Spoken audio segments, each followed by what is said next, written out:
Huwag kayong bumili ng spicy bagoong ng Bagoong City kung ayaw nyo itong ranasan. Ito pala ay binili ko doon sa isang branch nila. So, meron silang 2 flavors nito. Spicy bagoong and sweet bagoong. Tapos, itong spicy bagoong yung binili ko. Tapos, meron tayong mangga. So, bumili ako ng mangga. This is manggang Bisaya. Ganito sila kaliit. Ganyan. Super cute. Bumili ako ng 6 na mangga para sa ating bagoong. Slice natin ng mga maliliit. Yan, sa atin. Ayan, ganyan. Ito yung gusto ko, guys. Ayan, yung parang nataano pa yung buto niya. Ganyan. Kasi, masarap yan.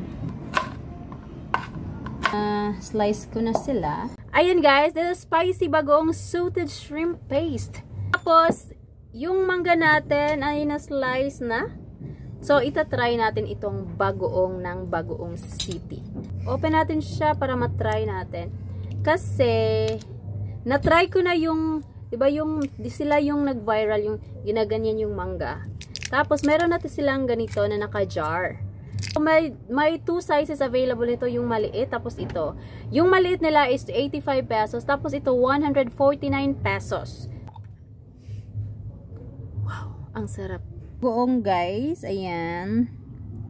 Tapos, ganyan siya. Yung laman niya. Ayan. Ayan. Diba? Sarap niyan. Ayan. Ang mangga natin ay manggang Bisaya. First bite.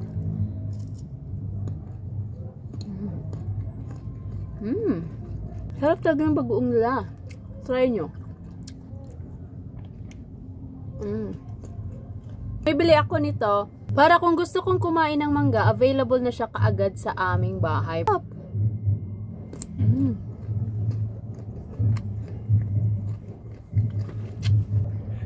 Masarap yung manggang nabili ko, guys, kasi crispy.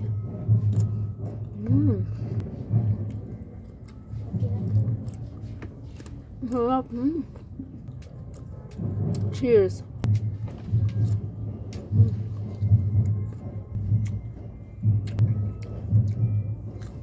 Yung asim at saka yung alat at tamis ng hipon, nababalance niya.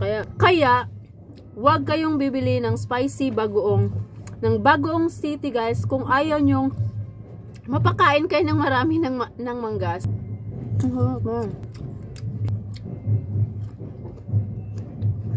Guys, pwede nyo din siyang ihalo sa mga ulam ninyo.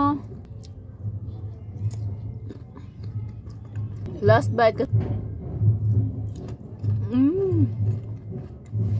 Lang. Buyers.